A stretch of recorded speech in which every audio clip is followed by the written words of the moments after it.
సిక్కుల్ని మిగతా హిందూ సమాజం నుంచి విడదీయటం పాకిస్తాన్ యొక్క కుట్రలో భాగం.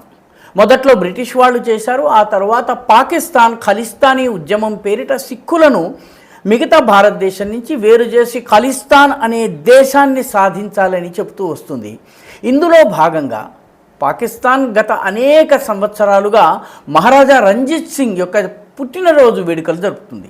మహారాజా రంజిత్ సింగ్ సిక్కుల మహారాజు. ఆయన లాహోర్ రాజధానిగా పరిపాలించారు. సిక్కుల యొక్క చరిత్రలో స్వర్ణయుగాన్ని తీసుకొచ్చిన వ్యక్తి మహారాజా రంజిత్ సింగ్. అయితే ఈ సంవత్సరం పహల్గాం, ఆ తర్వాత భారత పాకిస్తాన్ల మధ్య ఉద్రిక్తతలు, యుద్ధము, ఈ నేపథ్యంలో సిక్కులకు సంబంధించిన అత్యున్నత సంస్థ అయినటువంటి sick gurdwara Prabandhak committee SGPC ఈసారి లాహోర్కు వెళ్ళకూడదని, పాకిస్తాన్ ఆర్గనైజ్ చేసేటటువంటి కార్యక్రమాల్లో పాల్గొనకూడదని ఒక విప్లవాత్మకమైనటువంటి నిర్ణయం తీసుకుంది. ఇది పాకిస్తాన్కి చెంపదెబ్బలా మారింది.